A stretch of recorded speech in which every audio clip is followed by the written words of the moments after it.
오늘 주시는 하나님의 말씀은 시편 78편 53절부터 61절까지의 말씀입니다. 할렐루야. 시편 78편을 보면 구약성경 전체가 다 들어가 있습니다.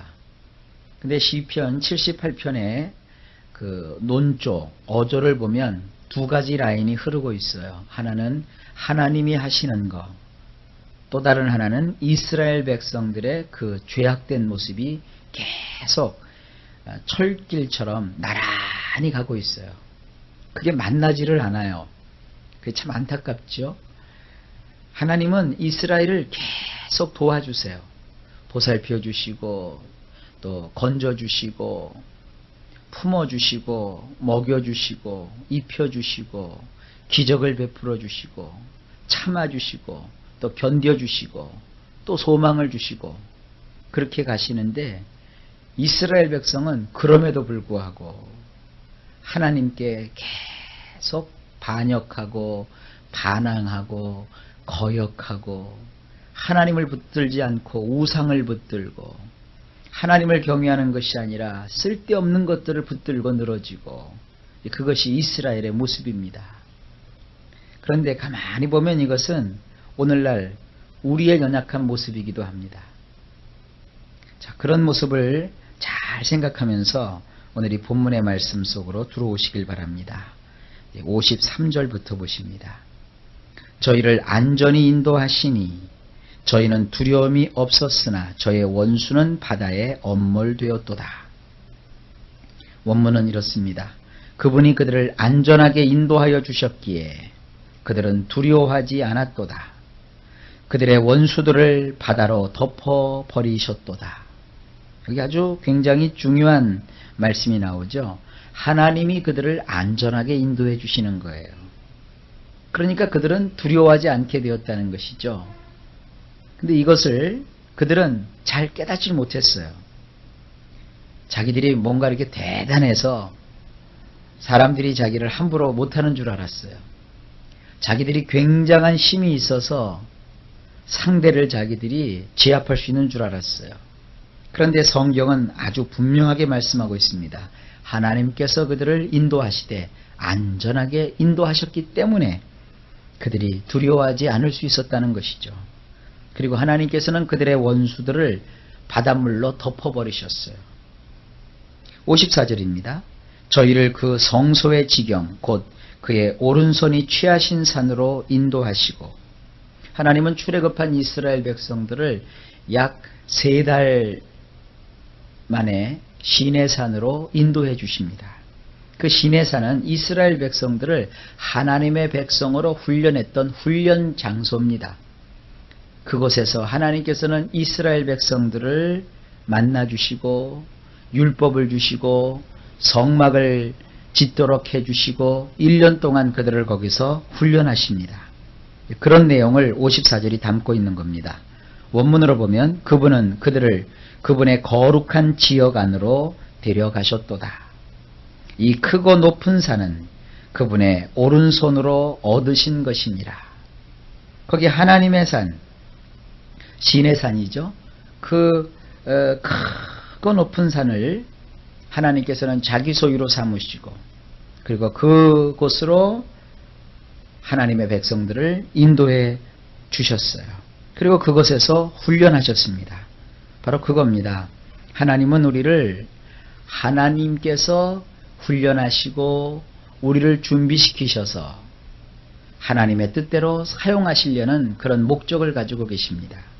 우리를 인도하시는 하나님이 똑같은 방법을 사용하세요. 여러분, 훈련받지 않으면 군사가 총을 들고 적들을 맞서서 싸울 수가 없습니다. 그래서 아주 막강한 군대일수록 훈련이 굉장히 셉니다. 하나님은 우리를 인생이라고 하는 이 넓은 병영으로 이끌어 주셔서 이곳에서 가지각색 훈련을 시키십니다. 여러분의 살아온 인생 가운데 연단이 많고 고난이 많았다면 그것은 지질이 내가 못나서 아주 험악한 인생을 살았으며 고생하는구나 이렇게 생각하지 마세요. 하나님이 나를 쓰시려고, 나를 귀하게 정금같이 만드시려고 나를 이런 인생 병영 속에 집어넣으셔서 훈련을 시키는 것이었다. 아주 혹독하게 나를 훈련하시는 거구나, 이렇게 생각하시면 돼요. 그래서 연단이 별로 없으면 옛날로 치면 방위병 정도라고 생각하시고, 그래서 남들 다 겪는 어려움 정도 겪었으면 나는 보통 군인이라고 생각하시고, 아주 다른 사람은 겪지도 않는 일을 내가 아주 많이 겪었다면 나는 하나님 볼 때 해병대라고 생각을 하세요. 여러분은 무슨 출신이십니까? 방위병 출신이십니까? 그냥 육군 출신이십니까? 해병대 출신이십니까? 하나님은요, 모양대로 또 분량만큼 여러분을 인생 병영에서 훈련하시는 겁니다. 그걸 믿으시길 주의 이름으로 축복합니다. 55절, 또 열방을 저희 앞에서 쫓아내시며 줄로 저희의 기업을 분배하시고 이스라엘 지파로 그 장막에 거하게 하셨도다. 원문을 보면 그분은 민족들을 그들의 면전에서 몰아내버리시고 그분은 줄을 들이워 각각의 몫을 분배하여 주시어 이스라엘 지파들이 자기들의 장막에서 거주하게 하셨도다. 이건 어디에서 있었습니까? 가나안 땅에서 있었죠. 시내산에서 하나님이 그들을 훈련하시고 그리고 가나안 땅으로 들어가게 하셨는데 이스라엘 백성들이 바로 못 들어갔어요. 그래서 하나님은 그들을 거기서 빠꾸를 시켜서 다시 훈련을 시켰죠. 재교육을 시켰는데 본교육은 1년만 받으면 됐는데 재교육은 40년이나 받았어요. 그러니까 여러분들 시험 당할 때 얼른 합격하셔야지, 시험 받았다고 해서 시험 들고 원망하고 불평하고 하나님을 멀리하면 하나님이 계속 뺑뺑이를 돌리는 거예요. 그러니까 시험이 올 때 아멘 믿습니다 할렐루야 하고 하나님께 탁 붙어 있으면 짧아요. 그러니까 연단과 고난은 다 있지만 빨리빨리 그걸 끝내고 가나안 땅 들어가서 하나님이 주신 걸 차지해야죠. 하나님은 대적을 면전에서 몰아내버리셨잖아요. 이스라엘 백성 주시려고 거기 살고 있는 사람들을 다 몰아내버리셨어요. 그들 입장에서 하나님을 볼 때는 참 억울한 일이지만 우리 입장에서 볼 때는 얼마나 고마워요.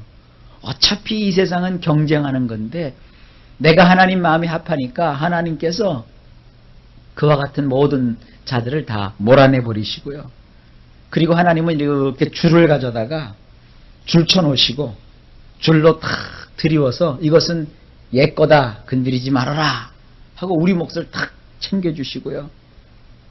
그래서 이스라엘 지파들이 자기들을 각자의 장막에서 거주하게 해주셨다는 거예요. 여러분 이런 축복을 꼭 받으실 수 있기를 주의 이름으로 축원합니다. 이스라엘은 부족했어도 하나님이 그들을 그렇게 절차에 따라서 인도하셨어요. 근데 우리는 이스라엘 사람들보다는 조금 나아요. 왜냐하면 우리 속에 하나님이신 성령님을 모시고 살잖아요. 이스라엘 백성들은 장차 오실 십자가에서 대속의 죽음을 죽으실 구원자를 멀리서 바라보고 믿었지만 우리는 십자가에서 이미 모든 구원을 이루어 놓으신 예수님을 마음 중심에 모시고 살고 있잖아요.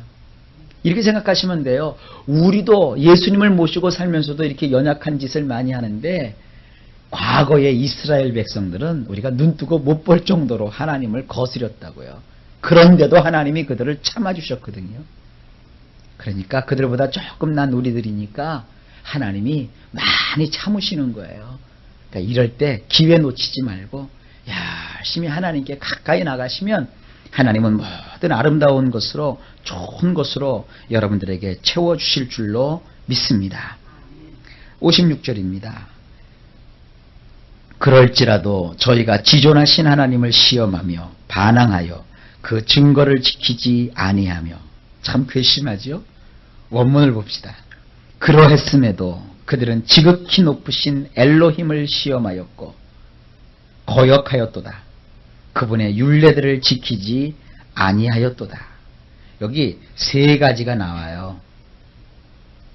시험하는 거, 하나님을 시험하는 거, 그 다음에 하나님께 거역하는 거, 막 반항하는 거죠. 그리고 하나님의 그 율례, 법을 지키지 않는 거. 이 세 가지 조심하세요. 인생 살다가 하나님 시험하시면 안 돼요. 이게 시험하는 거예요. 왜 하나님은 내 기도 안 들어주시는지 몰라. 왜 하나님은 내 마음을 몰라주시는지 몰라. 그런 생각 하지 마세요. 하나님은요, 우리의 작은 신음소리까지 다 듣고 계신데요. 우리가 마음만 먹어도 다 아시고요. 그리고 우리가 구하기도 전에 무엇이 필요한지 다 알고 계시는 하나님이세요.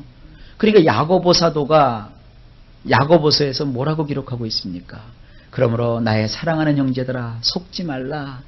온갖 좋은 선물들이, 가장 좋은 은사들이 위로부터 빛들의 아버지께로부터 내려온다 그랬어요.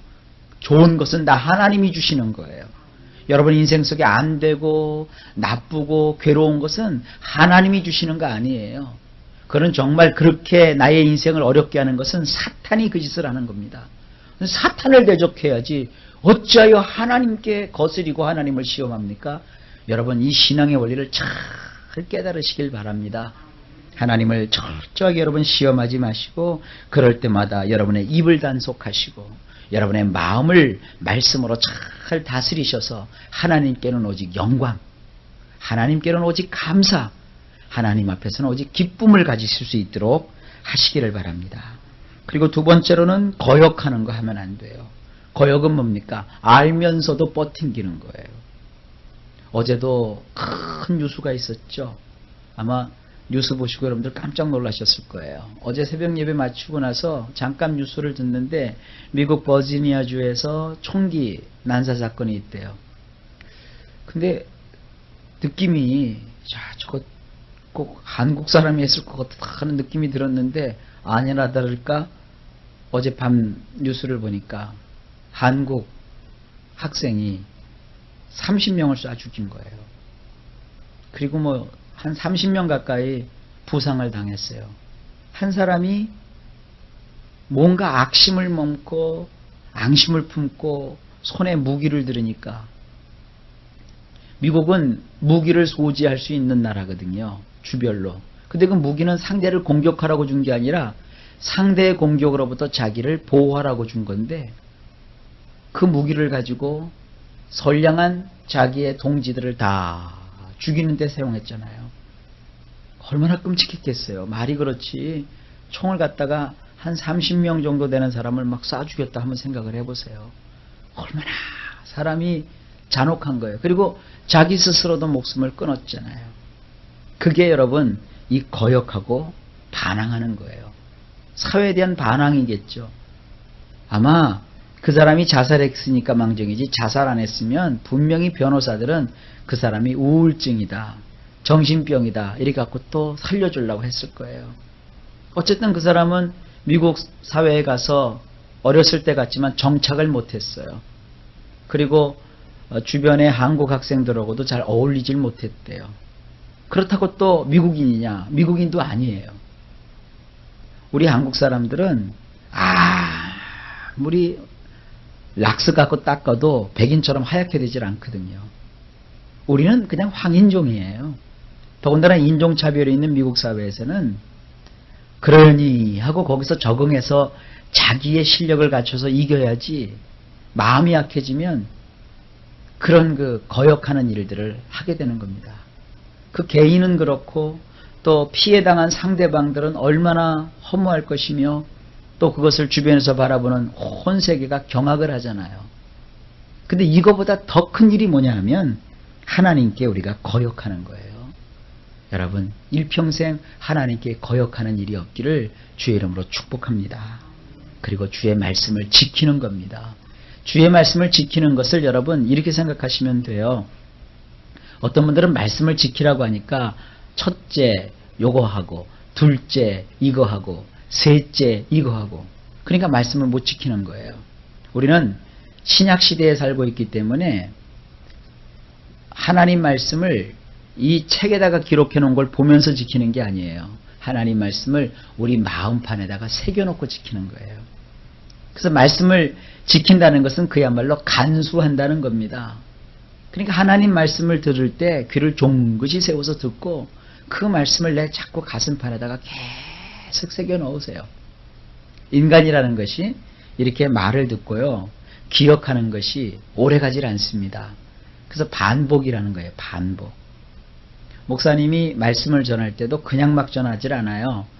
저 같은 경우에도 보면은 이렇게 순서를 정해놔요. 하나님, 그리고 예수님, 또 구원, 교회, 또 종말, 이렇게 교리적 순서에 따라서 말씀을 계속 반복되게 들을 수 있도록 말씀을 전하는 거예요. 여러분이 제 설교를 듣고 하나도 잊어먹지 않고요. 다 기억하고 있다면 머리 터져 죽습니다. 말씀은요. 사실 제일 좋은 게 이게 들으면서 있는 게 좋아요. 그래야 목사님이 또 설교를 해도 새롭죠. 머리가 너무 좋으면 아이고 저 목사님 저 설교 언제 했던 건데 또 하시네 그러잖아요. 그러니까 말씀은요. 콩나물 시루와 같은 거예요. 콩나물 여러분 키워보셨잖아요. 이렇게 시루에다가 콩 앉혀놓고 물을 갖다 부으면 그냥 쭉쭉 빠지잖아요. 그것도 안 빠지면 뿌리가 썩어요. 그런데도 이상하게 그 콩이 콩나물이 돼요. 똑같습니다. 그냥 말씀은요. 자꾸 이렇게 듣고 그 말씀 안에 거해야 돼요. 내가 뭘 얼마나 많이 기억하고 있는지, 얼마나 성경을 많이 아는지 이 지식이 아니에요. 학교 다니면서 공부 잘한 거고요. 교회 다니면서 신앙 좋은 거고 달라요. 학교 다닐 때 막말로 해서 맨날 꼴등을 했어도요. 신앙에 있어서는 1등 할 수 있어요. 학교는 선생님 말하는 걸 잘 기억해야 1등 주지만 성경은 하나님 말씀 많이 안다고 해서 하나님 1등 주지 않습니다. 가룟 유다가 성경 몰라서 예수님 팔아먹었어요? 서기관과 바리새인들과 제사장들과 율법 학사들이 말씀을 몰라갖고 예수님을 십자가에 못 박았어요? 천만의 말씀이에요. 가장 1등 가는 사람들은 뭐냐면 듣고 잊을지라도 늘 말씀에 젖어서 사는 거예요. 그래서 예배 시간에 꼭 내 자리에 와서 말씀을 듣는 거예요. 그리고 예배를 통하여서 하여간 듣고 잊어도 들을 때 좋잖아요. 그렇구나. 그렇구나. 그러면 우리 속에는 하나님께서 마치 콩나물처럼 무의식의 세계를 이렇게 만들어 놓으셨거든요. 우리가 생각하고 판단하는, 기억하는 세계는 의식 세계예요. 근데 무의식 세계는 의식 세계보다 얼마나 크냐? 한 9배가 커요. 그걸 빙산의 일각이라고 하잖아요. 의식의 세계는 빙산에 보이는 조그만 부분이고 이 무의식의 세계가 커요. 그런 거 무의식의 세계에 그 말씀이 차곡차곡 쌓여 있답니다. 그럼 평상시에 기억이 안 나요. 그런데 언제 기억이 나느냐? 내가 시험 당할 때, 내가 어떤 어려움이 있을 때, 혹은 어떤 사람에게 전도할 때 신기한 일이 벌어져요. 세상에 까마득하게 잊고 있었는데 3년 전에 들었던 목사님 설교가 막 튀어나와요. 내 입에서. 그리고 10년 전에 읽었던 성경 구절이 막 생각이 나요. 그러니까 여러분 예수님을 믿으면 하나님께서는요. 그런 축복의 역사를 해주시는 거예요. 그래서 여러분 하나님 말씀을 마음에다가 잘 간직하는 그런 신앙을 꼭 사시기를 바랍니다. 57절입니다. 저희 열조같이 배반하고 괴사를 행하여 속이는 활같이 빗가서, 원문은 이렇습니다. 휙 돌아서서 그들의 조상들같이 사기나 치려 하였고 느슨하게 줄이 풀린 화살같이 빗나갔느니라. 이 빗나갔다는 말을요, 요즘 젊은 애들은 그렇게 하더라고요. 삑살이 났다 그래요. 그러니까 이 화살이 줄이 팽팽해야 화살을 당겼을 때 활시위에서 화살이 정확하게 나가는데 이게 화살이 느슨하단 말이에요. 그러니까 이걸 뭐 쏴도 목표까지 가는 게 아니라 옆으로 픽 새버린단 말이에요. 이스라엘 백성들이 하나님을 시험하고 거역하고 말씀을 지키지 않으니까 어떤 일이 벌어져요? 휙 돌아섰어요. 하나님 앞에. 사람이 말이죠. 왜 이렇게 길 같은 데 갈 때 날 보고 이렇게 피하는 사람들 보면 여러분 굉장히 기분 나쁘잖아요. 내가 전에 저 사람 어려울 때 도와주고 저 사람 힘들 때 내가 함께 해주었는데 길에서 나를 보자마자 휙 돌아서는 사람들이 있어요. 그 기분 되게 나쁘잖아요. 꼭 그러죠. 어떤 사람은 일 닥칠 때만 와서 애들 말로 알랑방구 끼지만 자기 일 해결되면 뭐 아는 척도 안 하는 사람들이 있잖아요. 이스라엘 사람들이 그런 거예요. 어려울 때는 하나님께 와서 도와달라 그러고요. 하나님이 해결해 주시면 휙 돌아서서 가버려요. 그리고 나서는 사기나 치려 하고요. 느슨하게 줄이 풀린 화살같이 빗나가 있단 말이에요. 이런 모습들을 하나님께서는 우리에게 교훈을 주시는 겁니다. 이렇게 하지 말아라. 그리고 나서는 한술 더 떠요. 58절 보세요. 자기 산당으로 그 노를 격동하며 저희 조각한 우상으로 그를 진노케 하였으며. 원문을 보면 이렇습니다. 그들은 높은 곳에 산당을 차려놓고 그분으로 화가 머리끝까지 치솟게 하였다. 우상을 새겨서 그분으로 질투하게 하였느니라. 뭐냐면 이스라엘 백성들은요, 남과 북으로 나뉘면서 남쪽과 북쪽이 서로 오고 갈 수가 없었거든요. 정치적인 목적으로. 그런데 이스라엘 백성들은 남자들은 1년에 3차례씩 반드시 그 남왕조에 있는 예루살렘에 가서 하나님께 제사를 지내도록 했어요. 근데 제사를 지내는 길이 막혀버렸다고요. 그러니까 자기들이 사는 산에다가, 산 높은 데다가 산당을 차려놓은 거예요. 산당이라고 해서 뭐 집을 크게 졌다는 것보다는 이렇게 돌로 제단을 쌓아놓고, 왜 하필이면 산당이냐? 예나 지금이나 사람들은 하나님은 이 땅보다는 높이 올라가면 더 하나님과 가까운 줄 알고요. 산으로 기어 올라가서 하나님 원치 않는 일을 그들이 하는 거예요. 그러니까 하나님이 화가 머리끝까지 치솟아 오르시는 거죠. 그리고 세상에 하나님이 우상을 만들지 말라 그렇게 했는데 우상을 새겨서 그분으로 질투하게 하죠. 이 우상을 만드는 것은 말이죠, 오늘날도 있어요. 물론 이거 다른 종교를 비판하는 것이겠지만 천주교회는요, 10계명 중에서 우상을 만들지 말라는 말을 빼버렸어요. 그러고 나서는 다른 것으로 거기다 채워놓았어요. 그래서 자기들은 우상을 만들고 이게 하나님이다, 여기에 절하라, 여기를 경배하라, 그렇게 얘기하거든요. 똑같아요. 하나님을 믿는 이 이스라엘 백성들이 하나님의 이름으로 우상들을 만들어 놓고 그것이 하나님이라고 막 얘기하는 거예요. 하나님이 질투하신다고요. 이 질투라는 것은 말이죠, 굉장히 애교스러운 표현이에요. 사실은 이거는 사랑하는 자가 사랑 대신에 그를 미워하는 마음을 가질 때 성경에서는 이 질투라는 표현을 쓰고 있는 거예요.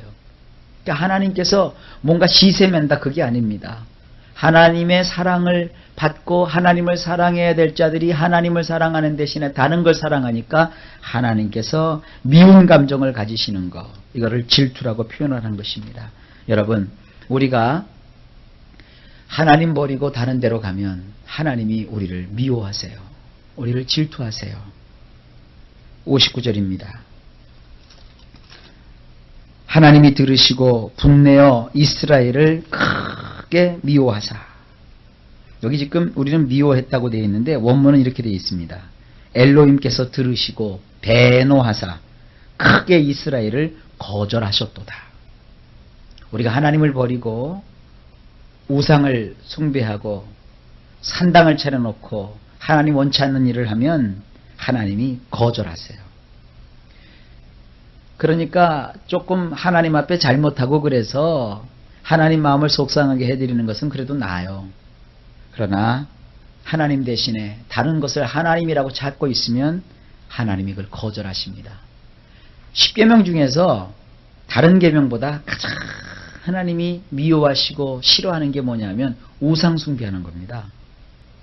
신약 성경에도 마찬가지예요. 우상 숭배를 굉장히 경계를 해요. 근데 이 신약 시대의 우상 숭배는요, 이렇게 형상으로 만들어 놓은 우상보다도 탐심을 우상이라고 그랬어요. 탐심이 뭐예요? 욕심. 가지려고 하는 욕심. 이게 우상 숭배가 됩니다. 60절입니다.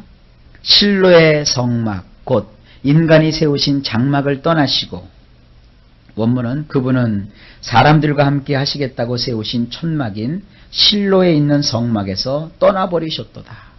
성막은 하나님과 인간이 만나는 장소, 그래서 회막이라고도 하거든요. 근데 하나님이 그 약속 장소에 오시지 않고 떠나버렸어요. 왜? 우상 숭배를 하니까. 61절입니다. 그 능력된 자를 포로에 붙이시며 자기 영광을 대적의 손에 붙이시고, 그렇죠? 원문을 보면 이렇습니다. 그분의 권능을 더 이상 나타내지 않으시어 포로가 되게 하시고 그분의 아름다움이었던 자들을 대적의 손에 넘기셨도다. 하나님이 그들을 심판하셨다는 겁니다. 그러니까 이스라엘 백성들을 통해서 하나님이 이것을 쭉 보여주시는 거예요. 자, 내일은 이제 마지막 시간이 될 터인데 내일 좀 더 자세한 내용을 보시고요. 오늘 여기까지 보면 뭡니까? 하나님은 늘 그들을 위해서 베풀기만 하셨어요. 근데 이놈들은 지네들 아쉬울 때만 하나님 찾는 척 하다가 이제 뭐가 채워졌다 싶으면 획 돌아서 가지고는 하나님을 거역하는 정도뿐만 아니라 이제는 더 적극적으로 나아가서 우상을 만들어 놓고 그곳에 가서 하나님 대신에 그 우상을 사랑하고 있단 말이에요. 그러니까 하나님이 결국 어떻게 하세요? 이제 그들과 만나지 않으시고 떠나버리셔요. 그리고 그들을 포로가 되게 하시고 하나님의 아름다움이었던 그들을 이제 대적의 손에 넘겨버리세요. 아주 철저하게 이스라엘이 버림을 받는 것이죠. 이게 오늘날도 유효합니다. 신앙생활하면서 이런 경계심을 가지시고 우리가 늘 하나님 앞에 바로바로 서실 수 있기를 바랍니다. 하나님은 우리가 말이죠, 아주 뭐 잘하는 거 그렇게 바라지 않습니다. 학교 선생님하고 엄마하고 다른 점이 뭔지 아세요? 학교 선생님은 1등하면 내 새끼 그래요. 1등 하다가도 1등 못하면 이놈처럼 그래요. 그러나 자식을 키우는 엄마는 어때요? 잘해도 내 새끼고 못해도 내 새끼예요. 잘하면 잘하니까 어깨가 들썩들썩해서 좋으니까 내 새끼고요. 못하면 괜히 엄마가 미안해요. 엄마가 잘못한 것도 아닌데 내가 죄진 것 같고 내 탓인 것 같고 그래서 더 치근하게 여겨서 그 자녀를 엄마가 더 품어주잖아요. 그러니까 선생님도 참 훌륭하시지만 선생님은 조건적으로 그를 인정해 주지만 엄마는 조건적이 아니죠. 무조건이죠. 잘하면 잘해서 좋고 또 어렵고 힘들고 못하면 더 측은해서 더 품고 그게 어미의 마음이잖아요. 하나님도 그런 마음을 가지시고 이스라엘을 대하셨단 말이에요. 그 하나님이 우리도 그렇게 대하시는 거예요. 여러분, 하나님은 아저씨가 아니에요. 아버지예요. 잘했을 때만 여러분 칭찬하시지 않습니다. 우리가 좀 못나고 부족해도 하나님은 더 그것 때문에 안타깝게 여기세요. 그러나 하나님이 도무지 용서치 않으시는 것이 있는데 그것은 하나님을 버리고 우상 앞으로 가는 거예요. 여러분, 절대로 여러분 평생에 결심하셔서 우상 앞에 가지 마시길 바랍니다. 신약 성경에서는 탐심도 우상이라고 했습니다. 이 세상 물질을 의지하지 마시고 하나님을 의지하시면 오늘도 하나님이 여러분들을 기뻐하시고 평탄하게 하시고 형통하게 인도해 주실 것입니다. 하루 종일 주의 돕는 은혜가 일마다 때마다 넘치시고 평강의 주께서 함께 하시기를 예수님의 이름으로 축복합니다.